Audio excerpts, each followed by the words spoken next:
अनिरुद्ध ने सिखाया पाराशर को बड़ा सबक। जी हाँ दोस्तों, सीरियल झनक में आखिरकार वह बड़ा पल आता है जब पाराशर के साथ अनिरुद्ध और झनक के रिश्ते का पूरा सच उजागर हो जाता है। पाराशर को पता चल जाता है कि मून का असली पिता कोई और नहीं बल्कि अनिरुद्ध ही है। यह सुनकर पाराशर के दिल में जलन और गुस्से की आग भड़क उठती है। पाराशर अंदर ही अंदर अनिरुद्ध से और ज्यादा नफरत करने लगता है। उसे लगता है कि अगर अनिरुद्ध गांव में ज्यादा दिन ठहरा तो वह उसकी बेटी मून को लेकर चला जाएगा और झनक को भी उससे छीन लेगा। इसलिए पाराशर अब पूरी कोशिश करता है कि अनिरुद्ध को जल्द से जल्द गांव से बाहर निकाल दे। पाराशर झनक से साफ कह देता है कि तुम इस आदमी को सच नहीं बताओगी, क्योंकि अगर मून हमसे दूर गई तो हम दोनों बर्बाद हो जाएंगे। पाराशर जानता है कि मून के बिना न सिर्फ उसकी बल्कि झनक की जिंदगी भी अधूरी हो जाएगी। लेकिन झनक का दिल माँ का दिल होता है। झनक को पता होता है कि अगर मून गांव में रह गई तो वह कभी भी अच्छी शिक्षा और अच्छे भविष्य तक नहीं पहुंच पाएगी। वह जानती है कि अनिरुद्ध उसे शहर में बेहतर जिंदगी दे सकता है, जहां मून पढ़ लिख कर अपने सपने पूरे कर सकती है। इसीलिए झनक अपने दिल पर पत्थर रखकर पाराशर के खिलाफ खड़ी हो जाती है और अनिरुद्ध को पूरा सच बता देती है। अनिरुद्ध के सामने झनक जब मून का सच रखती है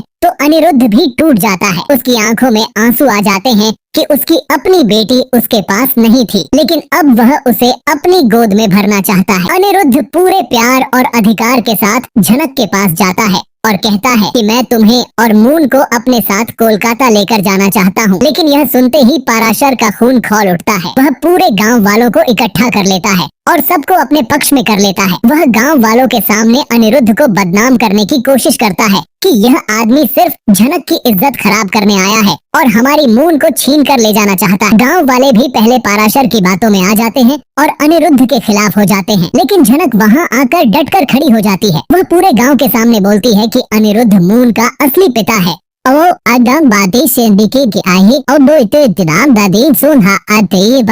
मून का हक है कि वह अपने पिता के साथ जाए। झनक का यह साहस देखकर अनिरुद्ध भी हैरान रह जाता है और उसकी आंखों में झनक के लिए इज्जत और बढ़ जाती है। पाराशर गुस्से में आकर अनिरुद्ध पर हाथ उठाने की कोशिश करता है, लेकिन इस बार अनिरुद्ध भी पीछे नहीं हटता। अनिरुद्ध पाराशर को पकड़कर जोर से धक्का देता है और कहता है कि मैं अब तुम्हारी हर चाल का जवाब दूंगा। कहानी अब नए मोड़ पर पहुंच चुकी है। झनक और अनिरुद्ध साथ में कोलकाता जा रहे हैं, जहां नई चुनौतियां और नई जिंदगी उनका इंतजार कर रही है। मून के लिए यह एक नई दुनिया होगी, जहां वह अपने असली पिता के साथ अपने सपनों को साकार करने की कोशिश करेगी। झनक के लिए यह सफर आसान नहीं होगा, क्योंकि उसके दिल में अब भी गांव की यादें और पाराशर के साथ बिताए पल बसे हुए हैं। लेकिन अनिरुद्ध उसे हर कदम पर साथ देने का वादा करता है। अनिरुद्ध कहता है कि मैं तुम्हारा सम्मान लौटा कर रहूंगा, तुम्हारे लिए एक ऐसी दुनिया बनाऊंगा जहां तुम्हें कभी किसी के सामने सिर झुकाने की जरूरत नहीं पड़ेगी। झनक की आंखों में आंसू भर आते हैं और वह अनिरुद्ध की बाहों में सिमट जाती है। तो आगे की कहानी में हमें देखने को मिलेगा कि क्या